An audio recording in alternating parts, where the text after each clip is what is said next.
What's good, everybody? It's your boy Sunny, and I'm back again with another episode of Sunny Talks. And on today's episode, I'm here with Melody Votoire. Yeah, did I get it right? No, Votoire, close enough. Votoire. All right, how's it going, Melody? I'm doing pretty good. How are you? I'm doing great. I'm doing great. Can't complain. How Good, about good. you? I'm glad to be here. Okay, I also appreciate you stopping by today. But Yeah. okay, so on this show, we like to get people like kind of like a timeline of your life, from like earliest memories up to present day and like bring us up to speed with everything you got going on.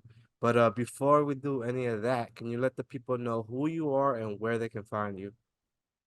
So my name is Melody Votoire. I'm best known for my work in writing. I'm a published author, and I also write for a ton of different media. Currently, I have a poetry book out, and I'm in the process of releasing my second book, which is going to be a memoir. My writing talks about a lot of different mental health topics, which I also bring up in a variety of media. And I also make a lot of videos as a micro influencer, and I kind of talk about my own experience with mental health. I give advice to my viewers and kind of like the big sister to my audience. And I play around with makeup and fashion and things like that while I talk because beauty's been a massive part of my own personal self-discovery journey. So I have lots of creative ideas like that circulating around, but you can find me at Melody Votoire on all social media and at votoire.com. Nice, nice. Okay, that's what's up. Okay, so you're a writer, and I saw some of the well, I didn't see any of your writings because I tried to go back to the website. Something was wrong with the website. I'm not sure. You probably got to check it out. Oh, I'm gonna have to get on that. Yeah, it gave like the 404 message, but uh, I was able to see some of like your what would you call it spoken word or poetry? yes, I did a spoken word poetry performance called Who Am I that I put online. Okay, okay. All right. So okay, so let's start at the beginning. So where were you born and raised? Or I grew born up then raised? near I grew up near Chicago. I am now in Iowa, but I grew up there. I lived with my mom and dad. And even in my earliest memories back in Chicago, I was painting and writing and doing all kinds of creative stuff like that. Nice, nice. So you always been a creative. Yes. Okay, so growing up so you grew up mostly in Chicago, in the Chicago area? Yes, I spent about half my life there. Okay, so how was it growing up in your area? Like what part of Um, Chicago was it? Like where were you?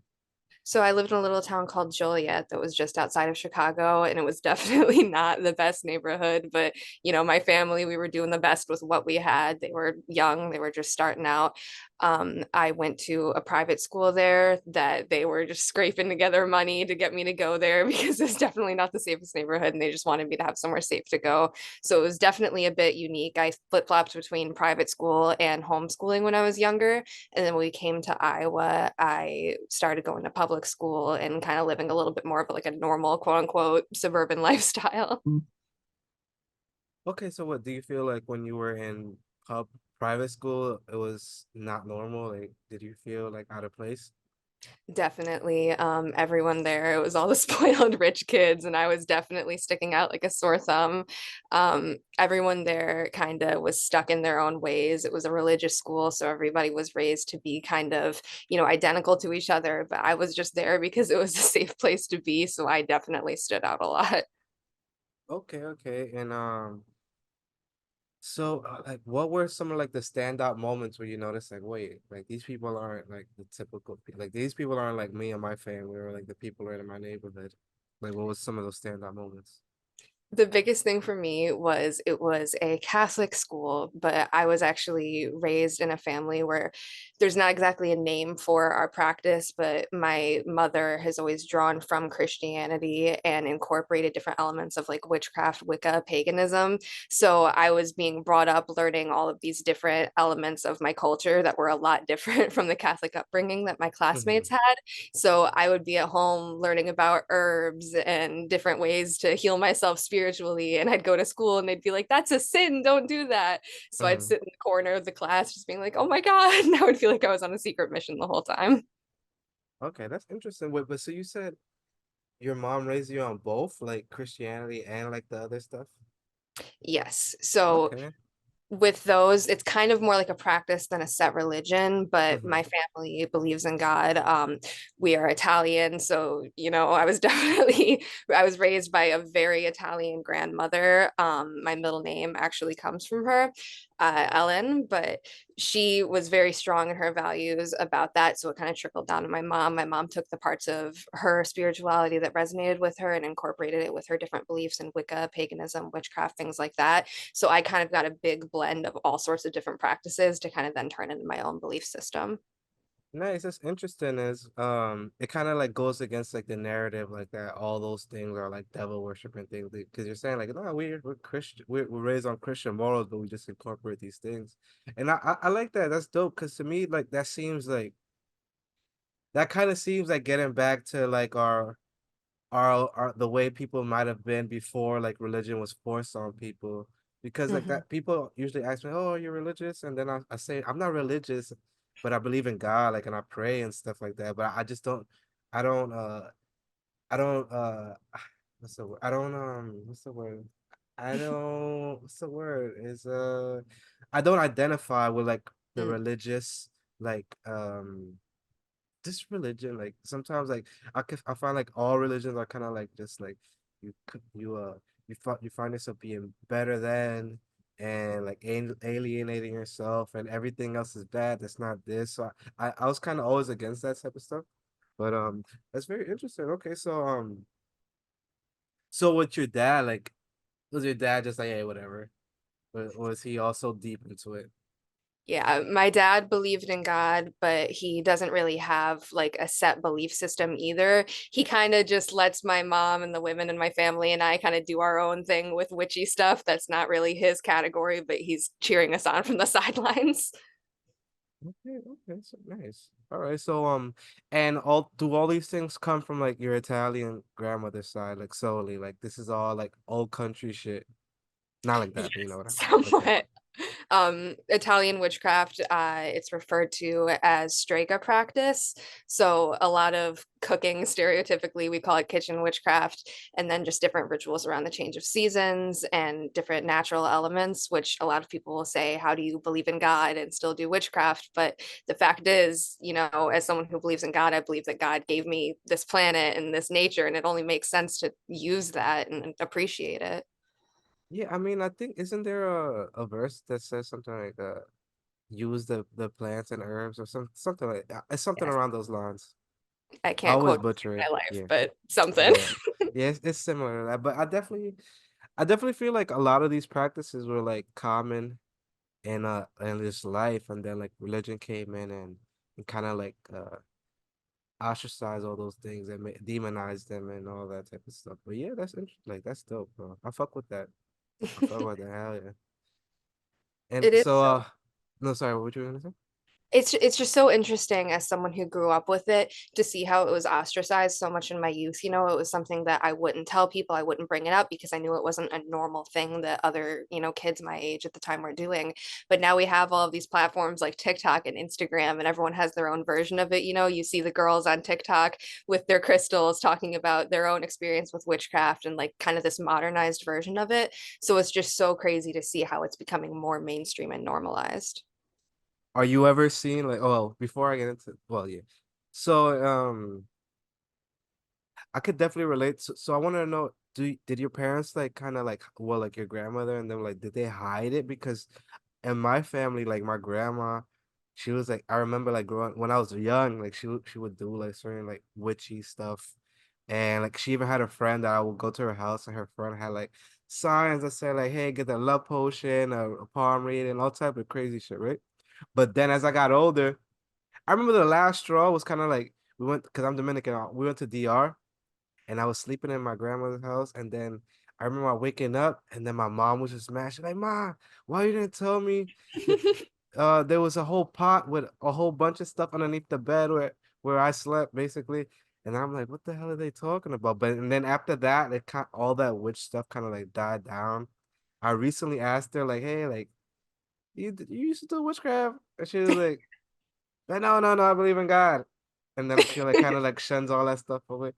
So how was it for your family? Like, Well, when I was younger, my parents were never very like in your face with any of our religious values because they still encouraged me to, be my own individual, grow up, do what I wanted. But I kind of always just came back to it. It was something I always loved. So now my mother's house is just filled with, I mean, we have a Ouija board on the ceiling as a decoration, but the On whole the house is ceiling? covered.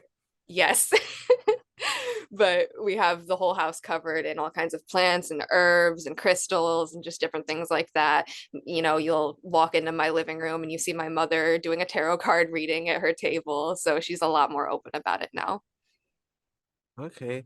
Do you ever find so that was the second question I was gonna ask. Do you ever find yourself like having to defend yourself? Like are like the super witches like, yeah, you're not a fucking witch, you believe in God. Or like or do the like on the other side, like do the Christians say you're not a Christian, you do paganry or witchcraft or whatever. You get it? Like Well, people on the witchcraft side are usually a little bit more accepting of like differing beliefs and cultures, but I've definitely had some Christians come at me, and I always just say, you know what, we're all supposed to love and accept each other. My beliefs might be different, but I respect you, just respect me too. And usually nobody's trying to throw hands with me yet. So okay, so what was it called again? The Italian witchcraft, what's it called? it's called being a Strega. A Strega. Okay, I feel like I've heard that name before. But being a Strega, is that like what region does that come out of? Is that just like was that always around? Is that kind of like a gypsy thing? Because I know like in like how do you know much of the history of Stregas or no?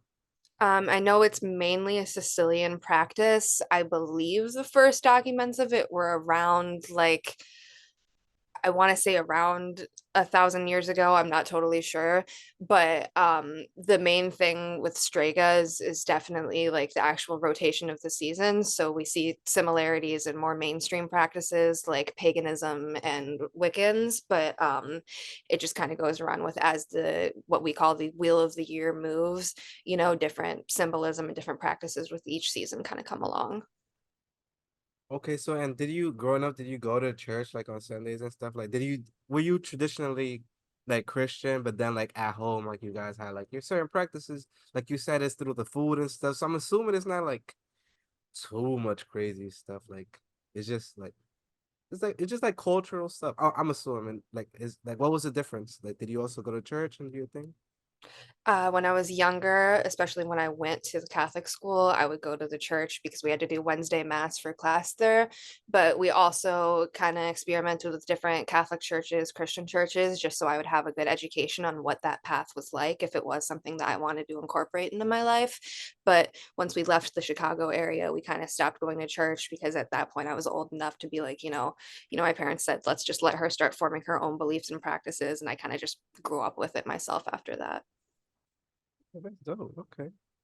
That's very interesting. I'm sorry that I'm like still on this topic, Okay. but it's just like I've never heard of a witch that's also a Christian. You get it? So, but not like that. Cause I feel like saying a witch is just so like you're a witch, but no, Right. it's not. Definitely has some stigma. Okay, yeah, definitely, definitely. Okay, but that's dope. So, what are some of the traditions you guys do? Like, is this where the famous spaghetti comes from? I don't know if you know about the famous spaghetti. That is definitely something that I've heard of from some people that I've met through my practices. But I mean, like I said, cooking is a really big deal. So it's just kind of like natural healing. We don't boycott vaccines or medicine or anything like that. But when someone comes down with a cold, we're definitely coming at them with some crystals and some plants, just kind of saying, let this help you on your journey. Um, but my family personally follows the Wiccan Wheel of the Year. I know different families have different practices for that, but that comes with like main holidays like Samhain and Yule, which are similar to the traditional American holidays like Christmas, right? Christmas or Halloween, but they all hold like different meanings to us and different traditions. Okay, so damn, this is interesting. So with the Stregas, is that techni is it traditional to also be Christian in this belief? or was I'm that not more sure that it's traditional to Strega specifically, but it is a Sicilian practice, and Italians in general tend to believe in God in one way or another. So a lot of the time there's an overlap, but with the actual practice of Strega witchcraft, I don't think God is mentioned because it's kind of meant to be infused with whatever you personally believe in. more so like the all, right? And Right. yeah, okay, that's dope. That's dope. That's learning a lot. Okay. And it's, I mean, I guess it kind of makes sense that as a Sicilian thing, since it's like you got the Sicilians kind of get told that they're like the blacks or the Italians or whatever, so it makes more sense, and it's closer to Africa, so it's like interesting, interesting. Wow. Sorry, I'm like I don't even know where to go from here. Okay, so you're straight. Okay, so all right. So going back to Chicago. So growing up, you're going to private school and you're noticing like people are different. What were some of like the so you said I remember you just saying like that the kids were rich and stuff, but were there any like moments where like you feel like oh shit I can't do any of that like mom's not gonna be able to afford that or type of thing like was there any like stand up moments like that?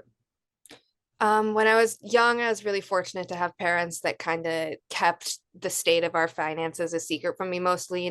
I could tell I didn't live in like a mansion or anything like that. And I definitely see some crime on the news. So I was aware it wasn't the greatest situation ever. But for the most part, my parents didn't let me know when we were struggling. And they just kind of put me out wherever they put me and told me to have a good day and didn't let me worry about their own stuff, which I appreciate. But in hindsight, I do realize how many sacrifices they had to make for me to be safe in an area like that. And there were definitely a lot of times where we were probably struggling a lot more than I was able to pick up on. Okay. So being Italian, growing up in Chicago, did you see any seedy activity? Oh my goodness. My father at the time was a process server. So he had to actually go to different people's homes, and most of them were very evidently criminals. And sometimes he would kind of take my mother and I on these trips. So we would have to see him go up to these people and be like, oh, I have to serve you, I have to do my job here. And it kind of exposed me to a lot of different varieties of, oh, like not everybody is a kind, good person. Okay, especially when you're gonna serve papers. I mean, you probably didn't get the context back then, but now I'm pretty sure you, Yeah. yeah. Okay, that's dope though. Okay, so what were some of like the activities you were getting into aside from like I know you said like writing and like all that type of stuff. Like, what were you getting into as a kid? What was the last thing you said? What were you getting? What type of activities were you getting into as a kid? When I was a kid, drawing was my favorite thing ever. I would do that all the time, and usually my drawing would end up corresponding with my writing. Like I would draw a character or draw a place, and then suddenly I had to write a story about it, and then I had like a whole universe built and going. Um, and I didn't have any siblings. I was either homeschooled or spending lots of free time from being in the Catholic school. So pretty much all day when I wasn't busy with homework, I was creating different things and coming up with it. So that's something with me that never really changed. Okay, nice. All right. So you kind of were just always like into your books and like just being creative. Yes. Okay, so aside from drawing and writing, any other mediums that you chose to do art? Like, did you ever take like your drawings to like paintings or like did you do sculptures or anything like that? The older I get, the more I tend to prefer painting. I've never done well with sculptures because I hate the feeling of clay on my Hmm. fingers. It's just my own personal hell, so I usually run away from that as far as I can. But playing guitar has been a really Hmm. big deal for me for the last like 5, 6 years now. It's a really therapeutic, creative outlet for me, and music has always been a really big part of my life and my own art. So that's definitely my other outlet if I'm not writing. Okay, nice. And have you published any songs or anything like that, or it's just personal stuff? Just personal stuff. I like to keep it for me. Since my writing is a little bit more mainstream and being pushed out to an audience, I like to have a creative outlet that I can just hold close to me in my own heart. Nice. I like that. I think that. I think that. Hopefully one day you'll bless the world with some of your tunes. Okay. So what around what age did you move to Ohio? I mean to Iowa. I was 8 years old. Okay. All right. So how was that change? Like how did it happen?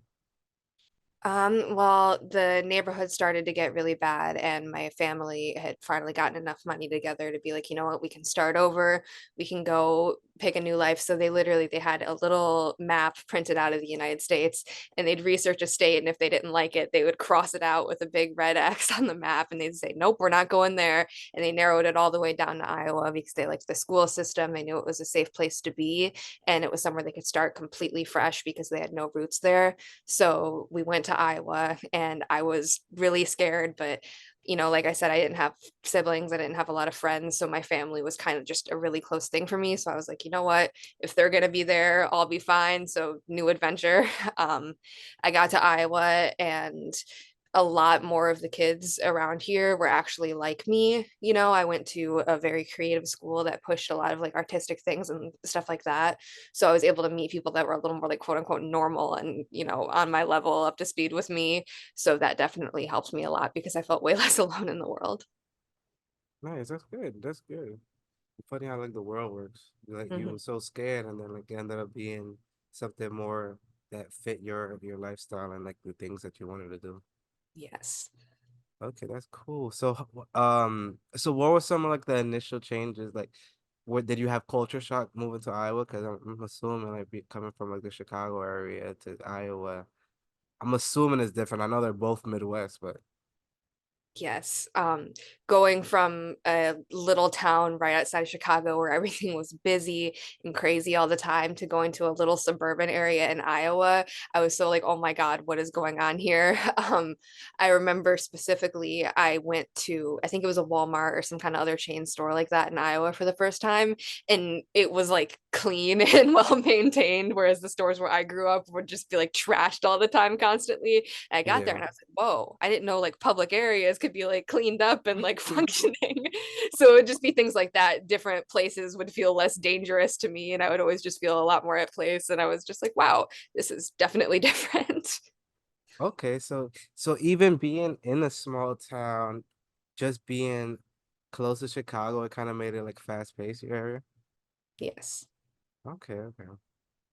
Well, I mean, well, yeah, makes sense because I know like Chicago is kind of like the main. Because Chicago's really like the downtown area, right? Then everything else is kind of like out on the outside.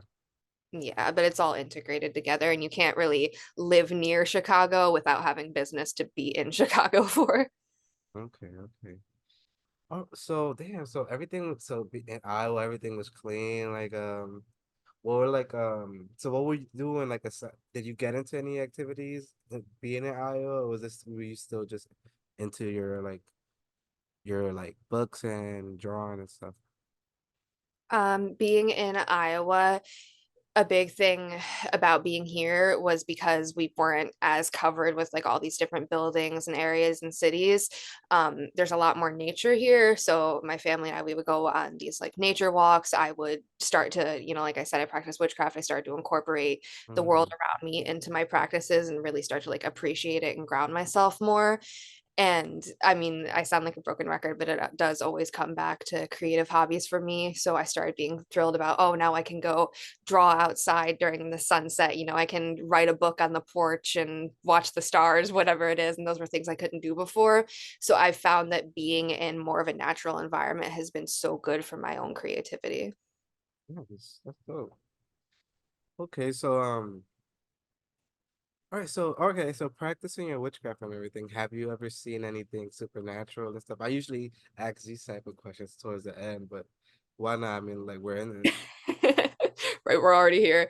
Um, I haven't seen anything like in terms of, how it works in movies. I don't look up and go, "Oh, there's a demon in front of me. Oh my God, I summoned that."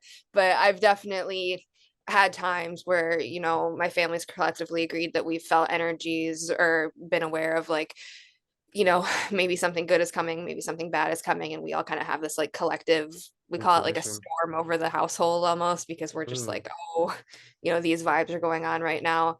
I've found some things in divination, tarot cards, oracle cards, that kind of thing, but I've never like straight up met ghosts or anything like that. It would be cool, but not yet. okay. So do you usually do like tarot readings and stuff like that? Yes. For me personally, I like to try to do a form of divination like that at least once a month, usually during the full moon, because that's just a little bit more traditional. But I find it like a kind of like a therapy session with myself almost, you know. I can sit down and just reflect on my life and what's going on and use those cards as kind of a guideline for, oh, I should work on this or let me put energy into this and just kind of collect myself. Okay. Do you usually do this like with do you do it to other people? I have done them to other people. When I was younger, I wrote for a small digital publication that revolved around witchcraft, and every Wednesday I would do live streams on the app they use called Amino, and I would kind of have people come in to like a little reading room, quote unquote, and I would do readings for them. But I since grown out of that, it's been a couple years. I usually just do them for close friends and family now, though. Okay, dope. Okay, so you could do it live, so we could do a reading right now if you would like. If I had my supplies on me. Okay, okay, that's dope though. Wow, that's how do you feel like the accuracy was, or do you think it's the same? Um, I've had a lot of people come to me and tell me that the readings that I'd given them were accurate and that like a specific thing stood out and came true or really resonated with them. For myself, I've always struggled a little bit more because I feel like I put my own bias into it, you know, like if I go up to those cards and I say, should I do something? But I already have in my mindset, oh, I want to do this. I want to do this. Even if the cards say, girl, run, don't do it, I'm probably going to be like, oh, they're encouraging me. They're saying it's a challenge. Whereas for other people, I'm completely unbiased. So I definitely have some struggles there. Okay, so you definitely okay, I get it. You're definitely biased in your thoughts when it comes to you.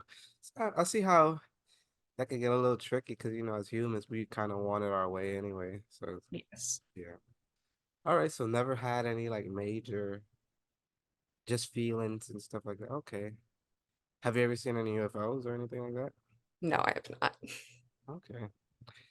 Wow, okay. So have you ever had any like messages? Like you said like you have the feeling, but have you ever had like any like overt messages, like be it a word or a phrase or just like something like let's say not praying, but well, I guess praying or whatever. I don't know the exact terminology, but let's say you're wanting something and then you see some not necessarily the thing, but like something that's related to it or represents it. Anything like that? I definitely have had times where I feel like there's been different messages or signs. The thing about like dreams as signs, seeing signs around the world, divination, anything like that, I believe personally that, you know, with tarot cards as an example, it's not the cards that are like these magical entities in themselves that are telling you one thing or another. It's more like I believe the universe will bring you a message in a way that you personally understand based off what you have different things associated with. So like Mm-hmm. for example, one of my best friends, he grew up just like adoring deer and like all of the messages around deer and like he saw them as like a super strong like physical thing of, oh, things are going well, I'm having this beautiful spiritual moment. Whereas I have another friend that's terrified of deer, so if she saw deer in a tarot card reading or something like that, she would be like, oh my gosh, bad things are coming for me. So for me personally, things that I see as signs that resonate for me, butterflies have been a strong spiritual thing for me in the last few years. I've actually incorporated them into my brand a lot because of that. But in different dreams, things like that, I've definitely had messages of, you know, like this is something I should work on more. This is something I should be putting energy into. And whether or not it's necessarily like a magical, whimsical thing, that's just personally how those things come to me. And it's definitely in a little bit of a whimsical way, for lack of a better word. No, yeah, I mean, I get it. And the butterfly thing is kind of that's kind of like a common one. Like a lot of people, like, cause I've even had like a butterfly appear. Even though it's weird, cause you think about like, I mean, this butterflies, they're bound to run into one, but it's weird. Like the moments that they appear, sometimes it's kind of like, whoa, is this Mhm. something a message from the other side? But okay, so you spoke on having your equipment, for lack of a better term. But like, can you explain to us like what is that? What is your equipment, like your stuff? So personally for me, oracle cards are a big thing and they're very similar to tarot cards, but they're a lot more picture based. So for example, a tarot card will be like the magician and it's just about the associations of that. Whereas with an oracle card, it'll be a whole picture and there's like a million different things in it that you can take away from it and take as different messages. And that's a personal favorite of mine in terms of tools. And then also different things around the moon. So I personally take like incense and like crystals and things like that. And I'll do blessings and I'll just kind of like meditate out under a full moon and meditate with these items and kind of be like, these are going to be infused with the energy of this night and of the things I'm trying to manifest for myself and for this month ahead of me. So it's not so much the items themselves that hold this magical meaning as much as I will take these things and assign it to them. Like the journal I use to write poetry, I'll often meditate with that and bless that because I want it to have these kind of good vibes attached to it. So when I look at it, I'm carrying that same good energy as when I was meditating with the moon. Okay. So I know you said like you typically like you don't like use God and anything, but like you don't use like there's never like any incorporation of Christianity at all like in your spirituality things, like never using like a cross or a Bible or anything. I definitely have a lot of biblical elements in my actual practice. The Bible itself is definitely a strong thing for me and the different messages that come throughout that, but I don't use like the physical item of a Bible in my practices. I've had experiences with like praying on rosary beads, praying to the Christian God, things like that, but I don't necessarily use Christian items in practices too often. But I have had a couple experiences with holy water, but other than that, not really. Okay, can you explain like the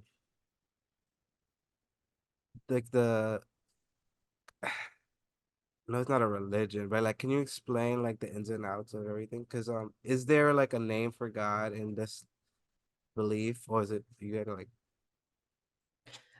Some people call it God, some people call it the universe, some people call it Father, Son. Everyone has kind of a different mm, name for it. I like to just say God or the universe. mhm. Okay, all right. But there's not like a pantheon of gods or anything. Like there's not like a god for like love or like for fertility or anything like that. Like how let's say like how voodoo would be or anything. Not in my practice personally, but people who do like paganism, I know that a lot of them will do things with like Greek gods, like Goddess Athena, things like that. But personally, I just haven't incorporated that into my practice.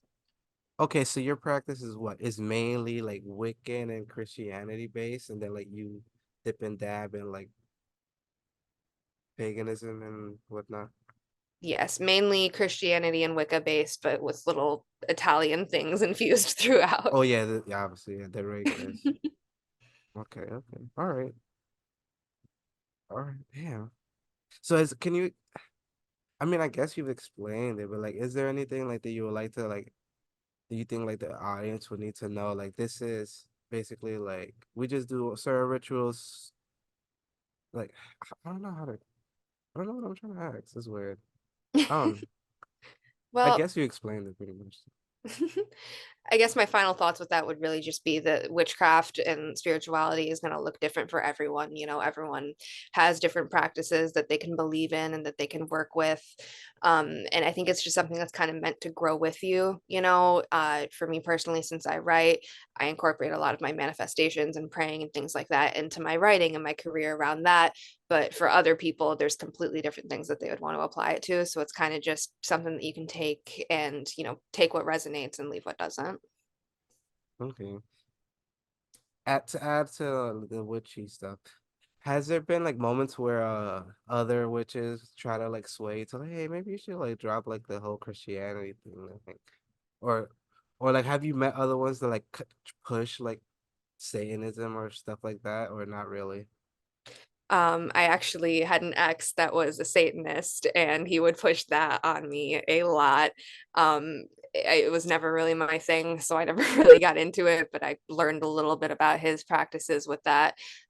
With people who practice witchcraft itself, I've never personally had someone that tried to impact my belief. It's kind of like a known etiquette thing, I guess, for people who practice that to not infringe on someone else's beliefs and say, oh, mine's more valid than yours. Mhm. But like I said, Christians on the other side, though, they'll definitely say, you can't believe in God and practice this. No, yeah. And I feel like it's more so of like I feel like it's just because you're calling it like witchcraft. Like maybe if you were to call it like rituals, yeah. I mean, I don't know. Cause I'm pretty sure like there's parts of like a higher religion that incorporates like these type of things. Like I'm pretty sure like in the Vatican, like there's like a section for like these type of esoteric and occultic like practices. Yeah, everyone has different names and terminology for it. Yeah, yeah, definitely.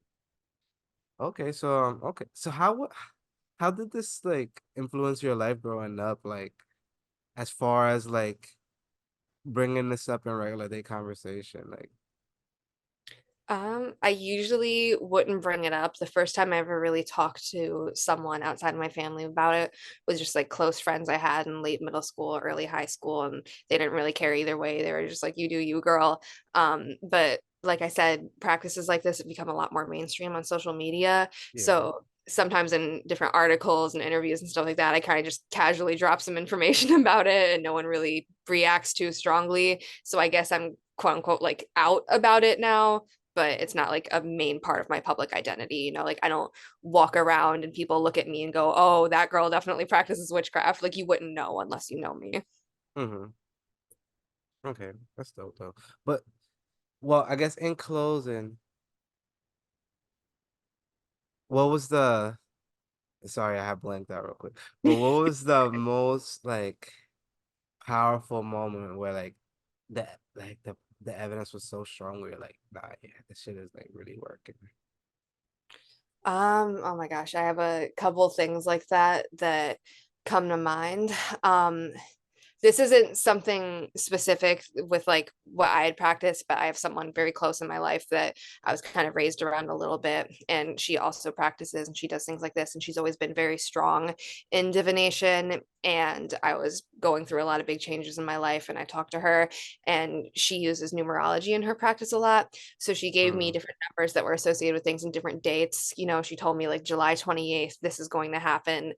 August 13th, you're going to experience this. And then every time that day would come up, I would kind of like check off the box and be like, oh my God, she was right. This did come up or this did happen. And that's kind of been my like belief system since then of, like she proved to me that there's definitely something to this. definitely, I'm definitely like getting super into like numerology and shit nowadays, but cause like I feel like it definitely all like correlates like cause to me like since I'm not into like religion specifically, like I kind of look at like other religions and like ways of life and I kind of look at it like okay, look, what where is the correlation between this and like let's say like Hinduism and Christianity or like Islam and like uh Hebrewism or whatever. That's it's but but you know what I'm trying to say. But yeah, and I definitely like see a lot of like because I feel like it's gonna sound weird, but like the numerology, like the actual like coincidences, like the code, like the actual code, I think that is the all, like that is God, like and that's why we're all connected and everything. Yes, that's what I've always believed too. Okay. All right, damn, that's dope though. We're hitting a lot of sorry that I'm like on this. I'm super into like all this You're type of fine. stuff. Okay, so all right, so tell me about like writing like for as a young person. Like did you get paid for this? Like was this like an actual job for you? It wasn't at first, but it's definitely been going that way since I published my first book.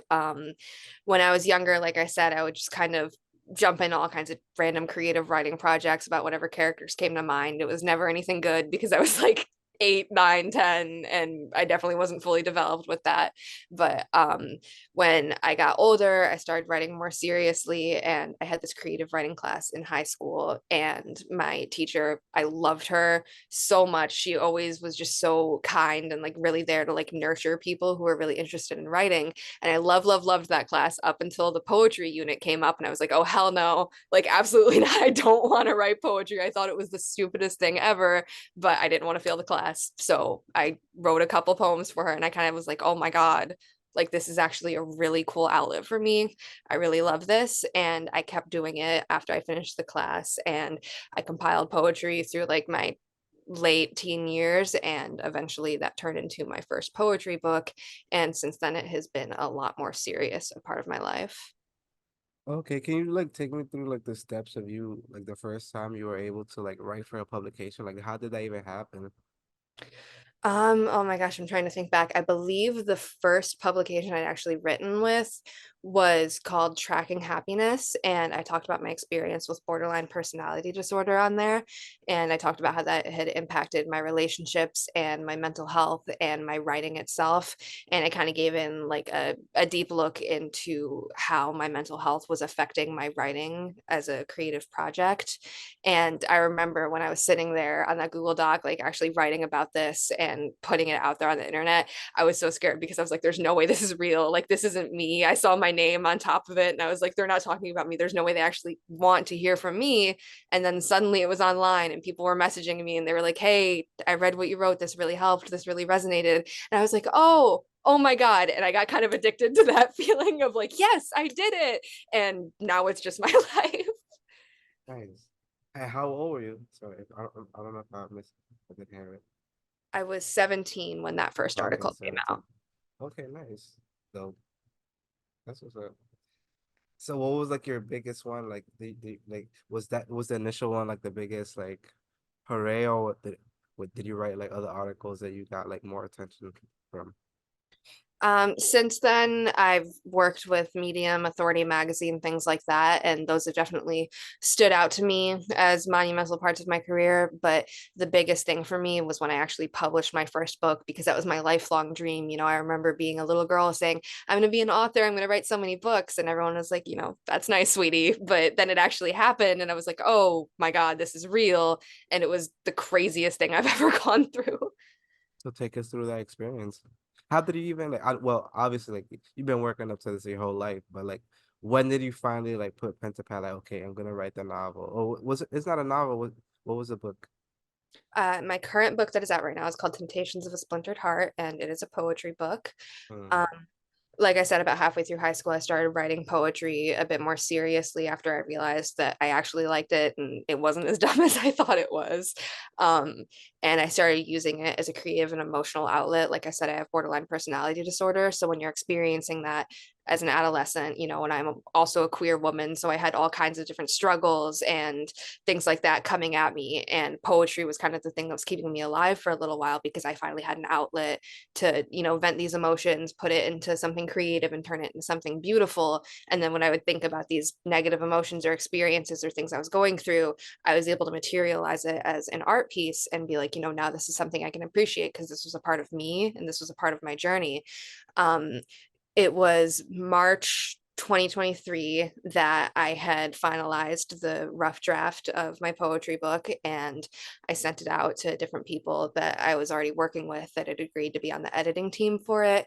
I showed it to my best friend, and he was like, this is absolutely something you need to put out there. So I spent the summer working on editing, formatting, learning how to self publish because that is a crazy world in itself.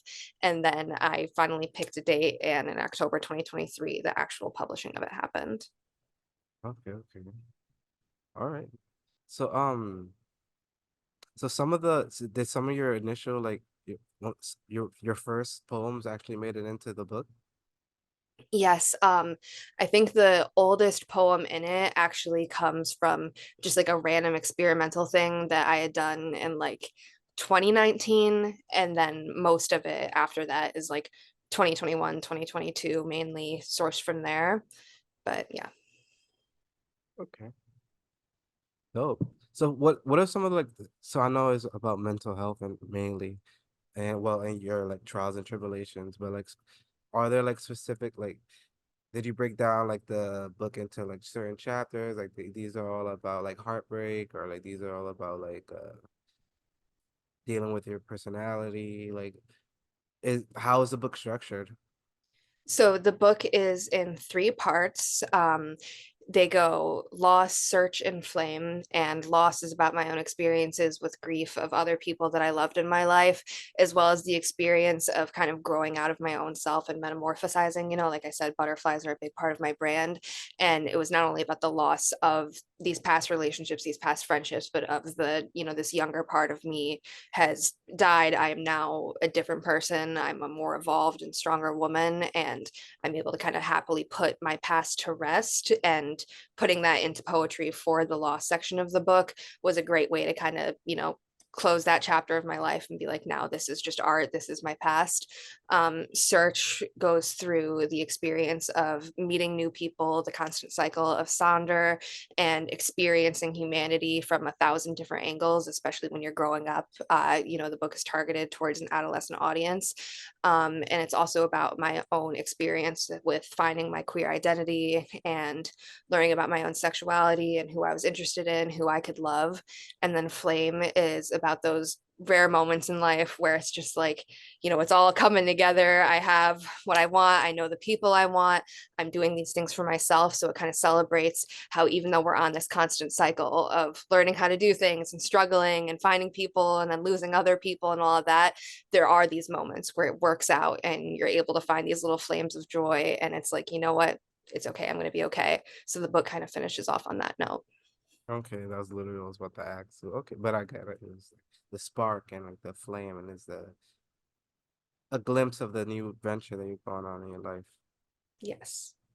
Nice. I like that. I like that a lot. Okay.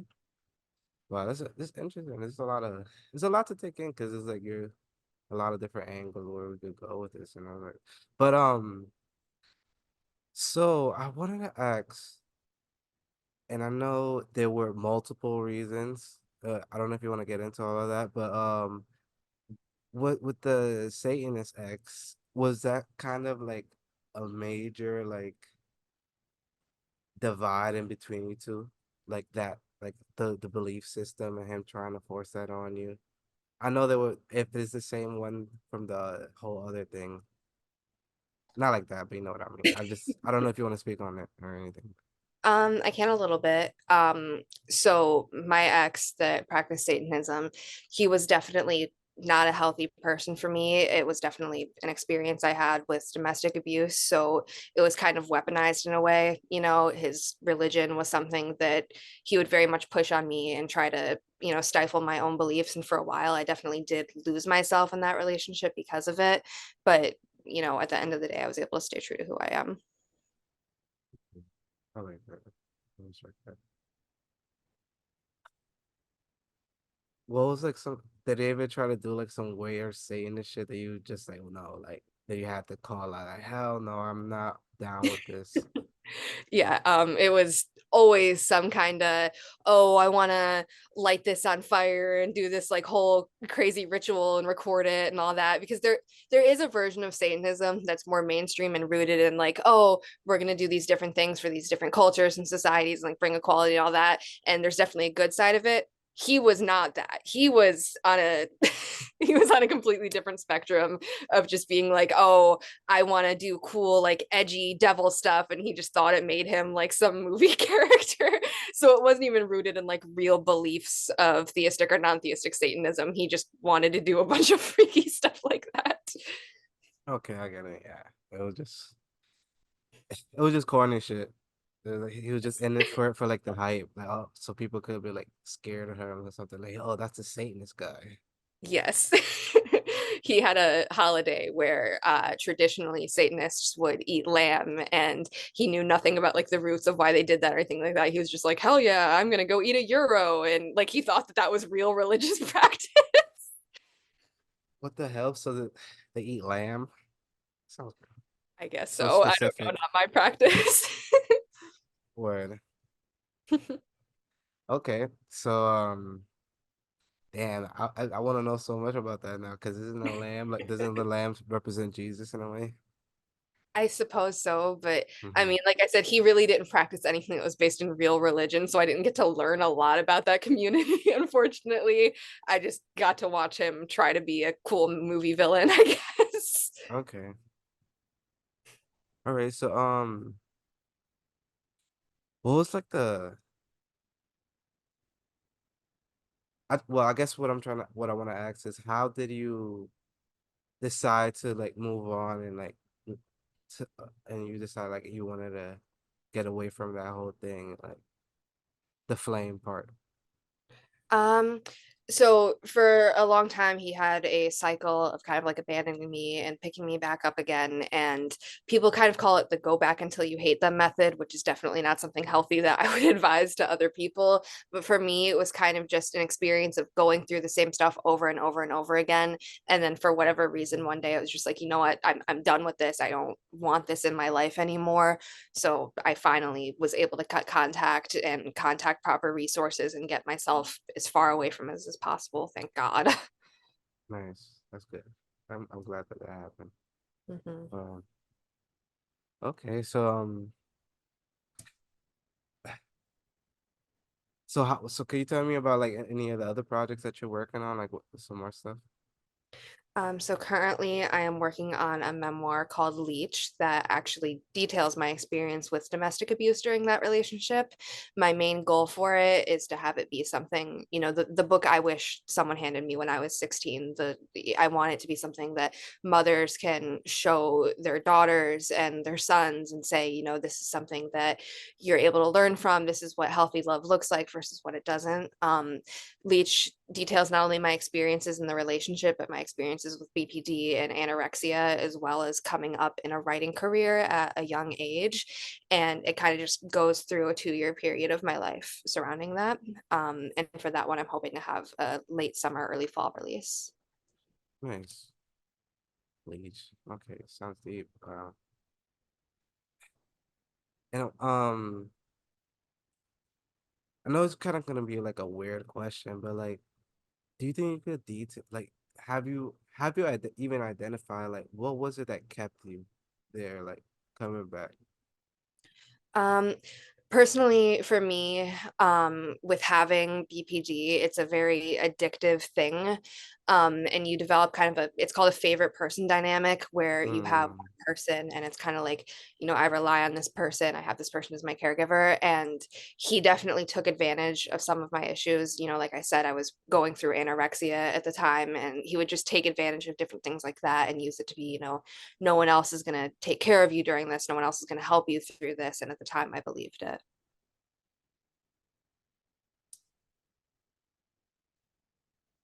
I'm glad you came out of that. Yes. Damn, there's a lot. Sorry for Sure. awkward pause. Okay, so how's the process though now, writing Leech and all that? Writing Leech has been so healing, similarly to my first book was Temptations. It's a big deal for me to be able to take these events that were traumatic and held me down for so long and be able to put it into something artistic. And Leech isn't your traditional like memoir autobiography situation. It's not, oh, I woke up at 9 a.m. on that day and I went to the mall. It's written in a very fast-paced manner. I wake up, I go to the store, I walk down the stairs, that kind of thing. And there's a lot of like playing around with formatting. There's a lot of poetry integrated throughout it and different little artistic pieces in it. So it's honestly become something I'm just obsessed with writing. I love it. I love being able to put together little different elements of it and experiment with the formatting, different poems to kind of infuse in it throughout. And in a way, it kind of tells the story through a ton of different mediums instead of just one. But the process of writing it has been incredibly healing for me. That's good. That's what's up. It's it's weird because it's kind of like a cliche, but it's this, they always say it like the best way you get through stuff is like writing it down. Yes, that has been so true for me my whole life. I was just having like a crazy thought, like can you explain to us like how do when you do these readings, what do you feel? Like is it a clairvoyant experience? Like Like, how do these things happen? You mean readings with like tarot or reading through like my own work with writing? Well, oh, sorry, my bad. Yes, through tarot. Yes. Um, through tarot and oracle cards, which I personally prefer to use, it's kind of just this overall feeling of calmness. It's something that, I usually meditate beforehand. And like I said, I use it as like a check-in therapy moment with myself a little bit. So it's just a time for me to fully clear my head and really feel at peace with myself while I'm thinking through my life and making these decisions. So it's not as much of this moment of like, magical floating where I'm like, oh my God, I know everything, I see all. It's more of just I'm able to have clarity and just be like, you know what, now I can think and I see the world as it is. There's a quote that I really like: when I look at life, life begins to change, and it definitely applies to that because the more I manifest for myself a reality where things are positive in these different realms, I'm able to really see and soak in and appreciate that positivity. So I see it integrated through my life as I practice things with readings or practice things with my own rituals and things like that. I'll see it come up because I'm kind of programming myself in a way, I guess, to be like, this is what I'm going to work on. This is what's going good for me. This is what I want to have this good energy assigned to. Yeah, because it's kind of like you do the tarot or the oracle reading, and then it's like that's let's say it's a to-do list, or for lack of a better term, I'm not familiar with the terminology, but let's say it's a to-do list, and it's kind of like these things are gonna happen, and it's kind of like you go on through life and you experience those things in a different way or another, right? Yes, that is a great way to describe it. Okay. So, uh, what are there any other like spiritual practices that you do like other than like the tarot and oracle reading, like is there any like magical woo woo things that you do, or is it mainly like ritualistic, like you said, at the foods or kind of like potions and like stuff like that? There's nothing you don't do anything else, right? Or well, I'm asking. It's mainly routine based on whatever, my goals at the time are. But it's been an interesting time for me because since that relationship and when I've been going through my process of writing Leech, I've also been experiencing being in the adult world as a single woman for the first time in a few years. And it's this time of like healing and self-discovery for me. So there's been a lot of little like witchy things throughout that incorporated, like we believe that trauma is stored in hair. So I had my stereotypical breakup and then cut my hair off moment. Little things like that. There's a lot of different like cleansing rituals. We do something called a cord cutting ritual, which basically involves candles and a string and kind of like literally having a physical way to be like, I'm cutting ties with this part of my life. I'm cutting ties with this person. So little things throughout that I've been doing that kind of further cement and manifest, I'm healed. I'm going to a new chapter of my life and I'm stronger and better than I was before for what I've gone through. Okay. With the cord cutting ritual, do you have to use like personal effects of his? Some people prefer to use like a picture or write out a name for the person or use like a piece of hair or something like that. But for me, I just felt it best to just write our names into the candles and just sit there and reflect on everything, say thank you to the good parts of that experience, say goodbye to the bad stuff, burn the candles, cut the cord, and just be like, all right, it's over now, next chapter. Wow. It's definitely like interesting because so many like different aspects to like the whole witchy thing. Me like just thinking, I just thought it was like this stereotypical stuff. You get it, even though it kind of goes hand in hand, but it's just like regular shit. There's nothing evil to it. It's just like I'm healing myself at the end of the day. Right. Yeah, I'm sure there's people that have all kinds of like evil stuff they're trying to do or incorporate into it. Everyone has their own thing, but the people I've met in my own life and with my own practice, it really is just the world around me is beautiful. I'm going to use it and appreciate it and incorporate it into my life. So I was gonna ask, I was just about to ask. So has there been like any like animal sacrifice? But then I kind of thought about it with the food. Isn't that kind of like animal sacrifice in a way? Because then you cook it, right? I don't I tend to avoid meat. It's just never really been my thing. So I haven't like incorporated actual like animal sacrifice into my practices or anything. I believe in the mantra of do as you wish as long as it harms none. So it wouldn't really feel right for me to like hurt another creature for my own practices, knowing that I'm putting out something bad and harmful, because I kind of believe that that's just going to come back to me. If I hurt something, then something might happen to hurt me. No, yes, definitely. Oh, okay. So, okay, damn. So, oh, so you did say it's like herbs and stuff like that. Do you incorporate like weed in any of this? No, No. Okay. I've definitely known some people who have, but Nah, okay. That's dope though. All right, damn. She just like because you do such like a different type of I guess witchcraft. It I don't really know what to ask. it's definitely a little bit unconventional. Because so okay. So oh, can you explain to us like rituals with food? Some rituals with food. Can you break that down to me? So different people, like I said, obviously have different things they like to do. For herbs, that's kind of a big thing with actual kitchen witchcraft, like cooking with basil is supposed to bring something like prosperity, things like that. So there's definitely been times where we'll incorporate that. And it could be as simple as, making a pasta, putting some basil in it. And while you do that, kind of affirming to yourself, like I'm going to have prosperity come to me. I'm going to have good things come to me, and I'm going to enjoy this meal and take care of myself with this and kind of bring in good energy for these things as I eat it. You kind of go into that meal with intention.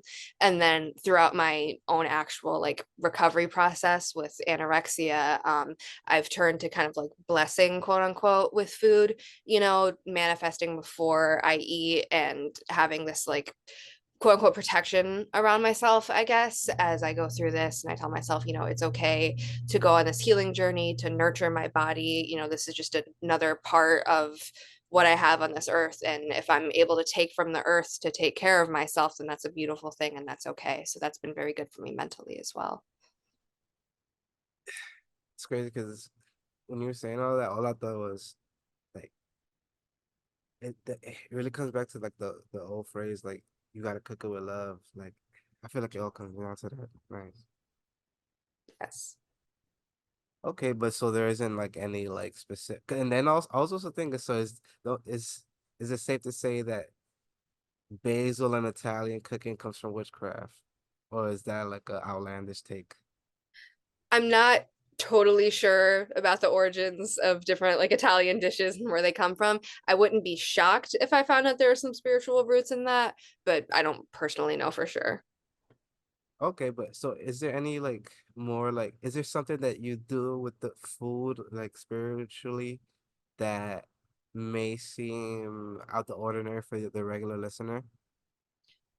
We definitely believe in different values for foods based off the actual like scientific things that they do for our bodies. So like with lemons, for example, that's kind of a big thing. Like we'll have like lemon water and on the day of the full moon, I'll just drink that and kind of do like a cleanse of my body, drinking this lemon water and seeing this is like this is a purifying thing. This is gonna kind of cleanse me from the last month and any bad energy, and I'm gonna move forward into the next month of my life, the next chapter of my life with this. I know a lot of people, I didn't personally do this growing up, but I've witnessed other people use food as like offerings. So a lot of people in my practice will set up altars for like ancestors that passed or whatever god it is they believe in, and they'll leave like a favorite food or a related food at that offer. Some people who practice witchcraft believe in like fae, things like that. So they'll leave out honey and milk and oats and things like that near like mushroom circles and things like that. Um, but for me personally, I don't have anything that I'm like worshiping surrounding food, but that's definitely something that a lot of people practice. Okay. So I know you said that you do like a lot of grounding type of stuff, a lot of nature stuff. Like well, so you don't do any like animals things. You don't sacrifice any animals. Are there any like type of rituals you do that's like in nature? Like, do you set anything up? Or do you like create altars? Like what? Like I'm just trying to figure out like what type of things you're doing because like with the food one, you're just cooking. You gotta like you're just cooking, but with good intentions and like you're putting in like your yeah, you're basically like praying and putting in your intentions to the food, and then like certain ingredients you said like basil means prosperity, so then you Well, the thing about witchcraft and a lot of practices, and for mine especially, is it's meant to be something that you can kind of infuse into your everyday life. So it's not often that it's like, oh, let me put on my black dress and walk into the woods and thank all of the watchtowers. It's more like, oh, I have think all to of the watchtowers. What does that mean? it's something that is big for like the watchtower of the north, the watchtower of the east, or oh, here's the watchtower of the element of water, the element of fire. It's something that people use for grounding to be like, okay, I'm thinking this part of the world, I'm thinking this part of the world, I'm Mm, calling upon all of these elements to kind of work with me. But it's not always a very like theatrical Hollywood type practice. It's more, I have to go to this meeting today. I'm going to do some manifesting and meditating for it to go well. Or, like you said, I'm going to cook. I'm going to infuse this with these intentions. Some people I know work in covens. I haven't personally done that, but it's kind of mostly just about what can I do in my everyday life. okay. Have you, I mean, I know you're pretty young, but have you had like any interactions with like other witchcraft? Like have you run into some people that do voodoo or like hoodoo and like other stuff like that? Not voodoo specifically. I have a lot of other people in my life that have different practices.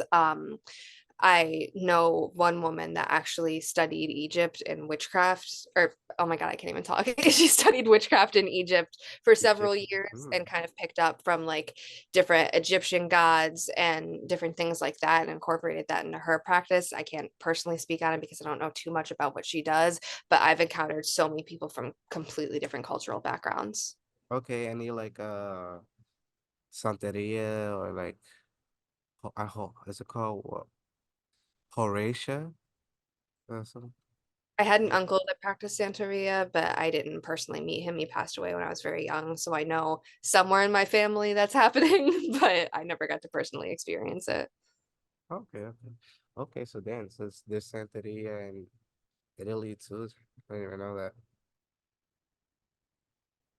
That's interesting. Well, I'm learning a lot.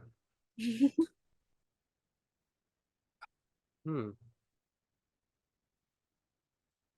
Sorry, I'm blanking. I don't even. Okay. Okay,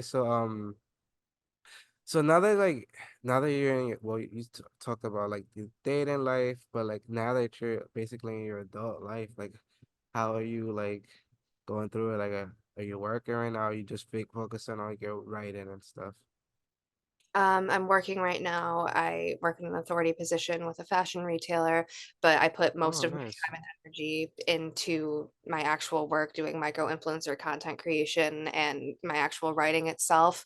Um, And within that, I definitely take a lot of my own personal journey and put that into my brand and into my business. So, like, for example, I'm on this journey of finding myself, figuring out who I am without someone in a relationship with me telling me who to be, what to do, without being under the pressure of being an adolescent and having to conform to what all the other people were doing. This is really my first time in my life to just be free and focus on myself and look at what I'm doing. So, like, for example, I just released a workbook that people can fill out for like finding themselves this year. And each step of my journey I like to kind of share with my audience and be like, I just figured out how to find my own beauty in this. Here are my tips for this. Or I'm working on finding my own passions and goals. Here's a workbook to go through with this. And in that way my audience gets to kind of grow alongside me as they watch me grow, which I think is really beautiful.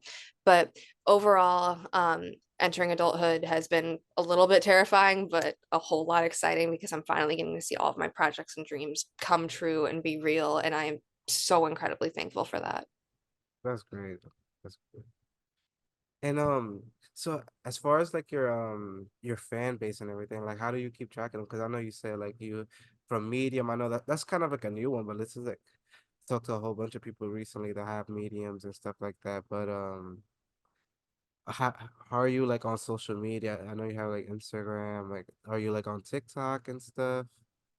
Yes, I'm on everything. I have a pretty good following on TikTok. I mostly post like fashion, beauty, advice related videos on there, but I'm incredibly thankful for the following I have on there.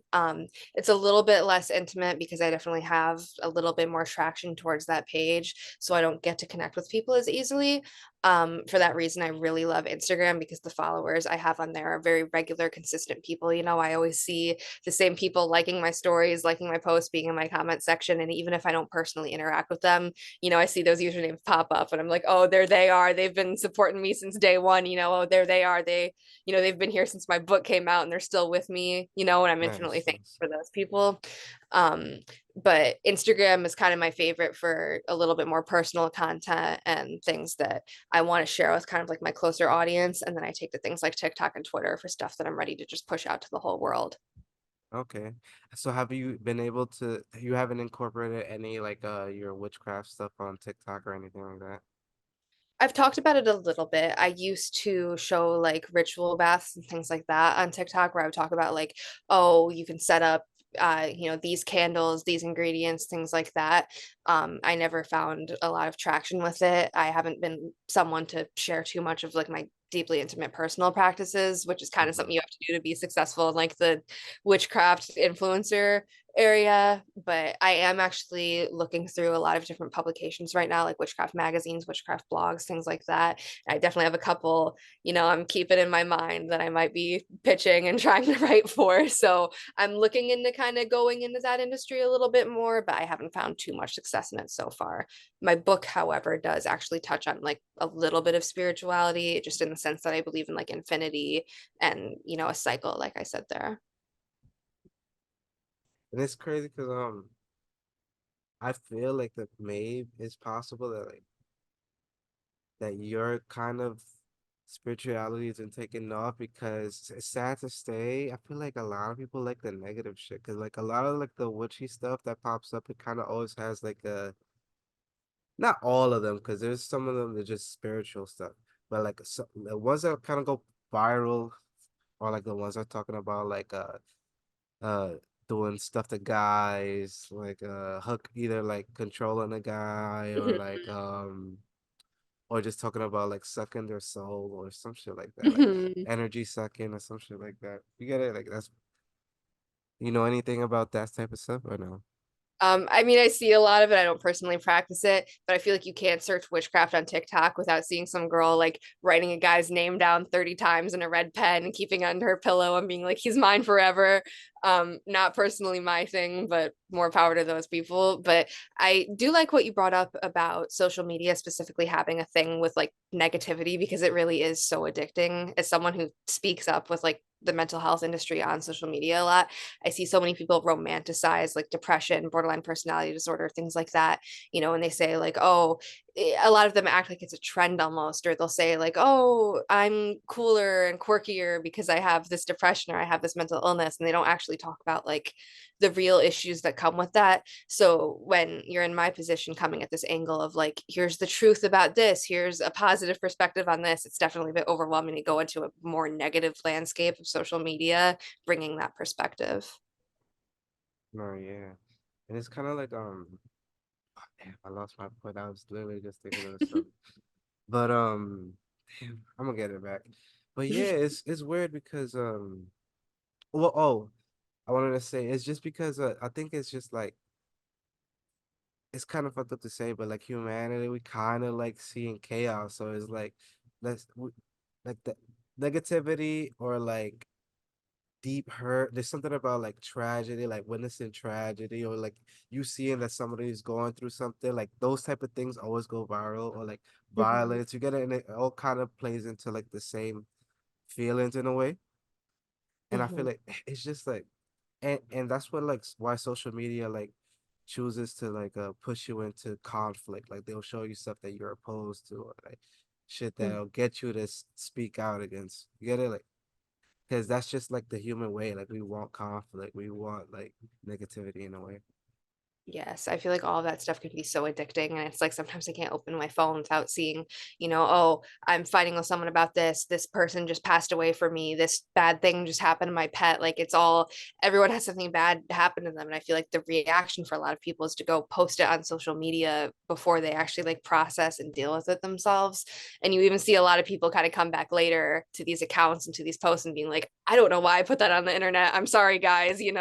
But we're kind of in this society now where we have this impulse to just like share so many intimate details about ourselves on the internet. So it's kind of draining as a viewer to see every person bring up something negative. No, yeah, definitely. It's definitely draining because then sometimes you just gotta like, I mean, this is I feel like it's always healthy to disconnect because even with like the news cycle and like just seeing like hurt and like people dying and just like Mm, it's not good for you. I know, yeah.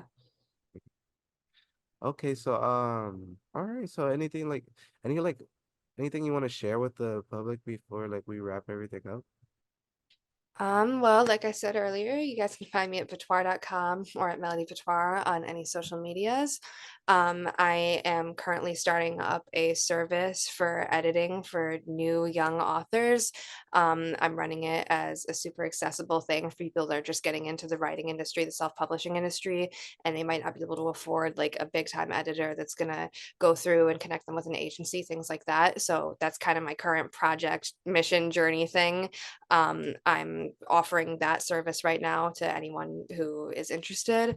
And yeah, you can keep up with me on my social media and my website. And I also have an email newsletter. Okay, dope. We're definitely gonna have all that plugged down in the description. But something I also wanted to ask you was, what is what is like your main goal? Because I know you're into the writing. Do you have like a spiritual goal? Like, do you see yourself doing like something on the spiritual side, or no? I never intend to bring my spirituality into a main part of my brand, but I do want to continue referencing it a little bit in my literature and really plugging the main message of whether you're someone who believes in something spiritual, whether you're atheistic, whether you were raised Mormon, Catholic, whatever it might be, to just really appreciate the beauty of growth because most religions do root back to that. We're constantly changing beings, we're constantly working to better ourselves and find the next big thing for us and grow. And I really want people to read my work and learn to kind of focus on the journey of growing themselves and the beauty of meeting others. And even if it's not always a happy, positive thing, everything that happens to us does happen for a reason. And we can always use that to grow and metamorphosize into the next better version of ourselves. And that's the message I always want my audience to take away from my work, whatever it might be. Nice, that's great. And just like that, guys, it's been a great episode. Make sure you like, comment, and subscribe. Make sure you go follow. Oh, that's sorry. I'm fucking. That's what. I'm sorry. I'm sorry. I'm gonna edit this part out. You're Make sure you guys got. Sorry. Hold on. Let's go. And just like that, guys, it's been a great episode, man. Make sure you like, comment, and subscribe. Make sure you follow Melody on everything. Or go support her. Go buy her book and stay tuned for the new book. What and we'll hopefully we have you on again. So but you saying it's gonna drop in the summertime, right? late summer, early fall. I'm hoping to make the official announcement for it. Okay. So yeah, we're definitely gonna probably for season 3 have you on again. That would be wonderful. Okay, great. And just like that, guys, it's been a great episode. See you guys next time. Peace.